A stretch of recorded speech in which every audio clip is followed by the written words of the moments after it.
Adishima.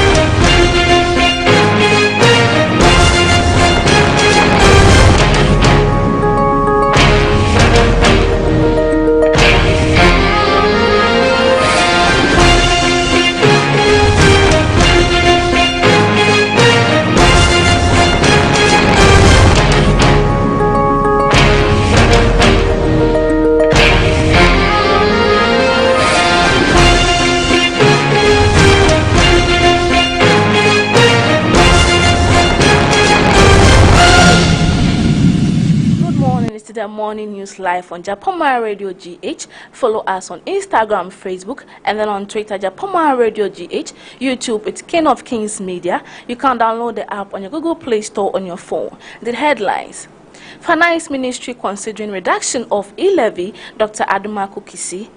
Minority pushes for closure of public universities.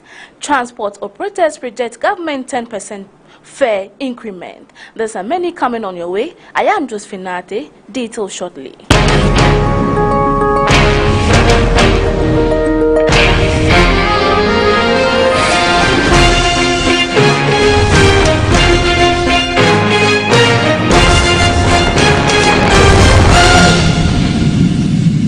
Welcome back.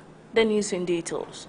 Member of Parliament Anya Sochum Dr. Dixon Adumaku Kisi has indicated that the Finance Ministry is considering the reduction of the current rate of the electronic transaction levy e-levy further downwards. Speaking on a show on Wednesday, he noted that the current stance of the ministry stems from the outcome meetings held by government. Dr. Kisi said Finance Ministry was at 1.75%, with the telcos taking 0.25%. Now, he is actually looking at moving to 1.5% and still the telcos absorbing the 0.25%, which then brings it to 1.25%. These are concessions the Finance Ministry is making.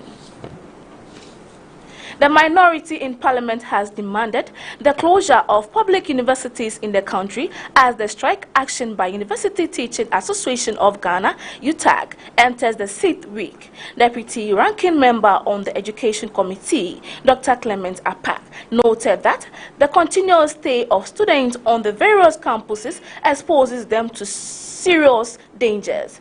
He cited a first-year student at the University of Ghana, Legon, who got drowned in a campus-based pool during the 4th week of UTAG strike. According to Dr.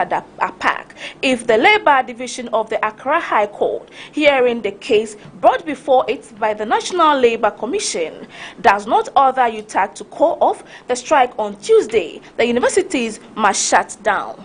Now moving on to some local news. The Bono Regional Chairman of the New Patriotic Party, NPP, Kwame Bafo, popularly known as Abronia DC, has been granted bail of 100,000 with 2 shorties.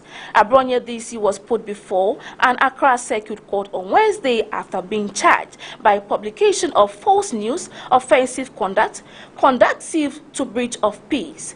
Mr. Bafo claimed that the 2022 flag bearer of the Opposition National Democratic Congress, NDC, John Mahama, had planned to stage a coup against the government. In view of this, he was invited for questioning on Tuesday, February 15th at the police headquarters to assist with investigations. The Coalition of Private Transport Operators has rejected government's offer of a 10% increment in transport fares, saying it will collapse their businesses. After an initiate 30% proposed increase in the fare, the coalition later reduced the rate to 20%. However, the government offered 10% as a result. The meeting with the government on Tuesday to deliberate on the adjustment ended unconclusively. According to the head of communications of the Ghana Private Road Transport Union, JPRTU, Abbas Imoru, the meeting was postponed because the commercial drivers were unwilling to accept the offer government made. We take a break. We will be right back.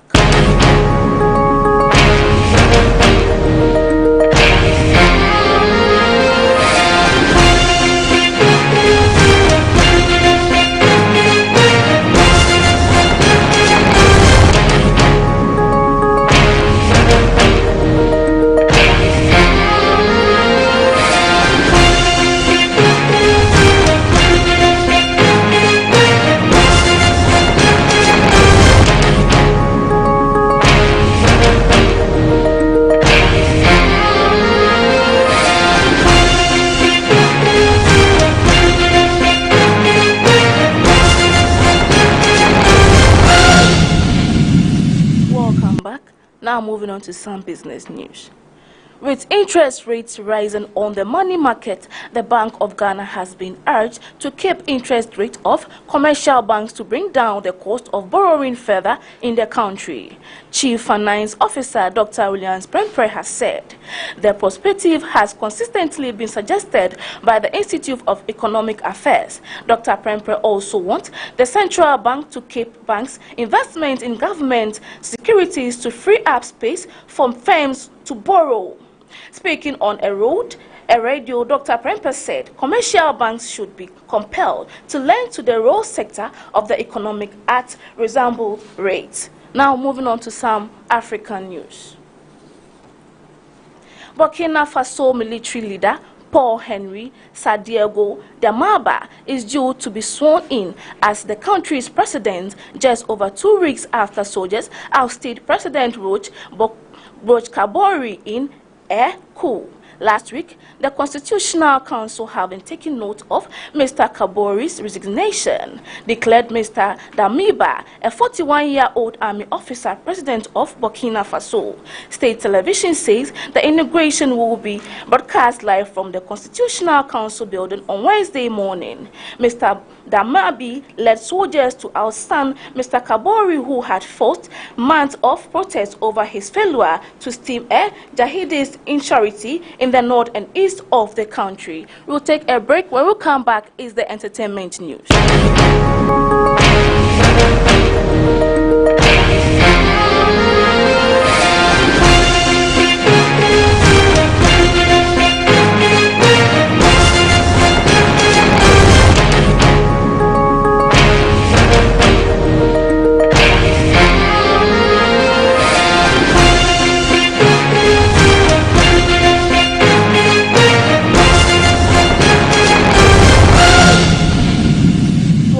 From that short break, entertainment news.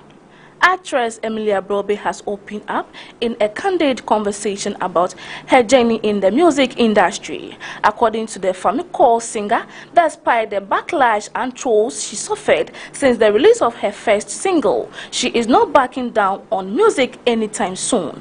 Emilia Brobe has won the Best Indigenous Actress of the Year and was nominated for the Best Supporting Actress of the Year at the City People Entertainment Awards in 2016. Speaking with a radio, the actress added, "She took a decision and I can't stop it. I love it, so I'm not stopping and I won't stop. I am unstoppable." And that brings the end of the morning news. But before we go, let's take a recap of our top stories. Finance Ministry considering reduction of e-levy, Dr. Adumakuma Kisi. Minority pushes for closure of public universities.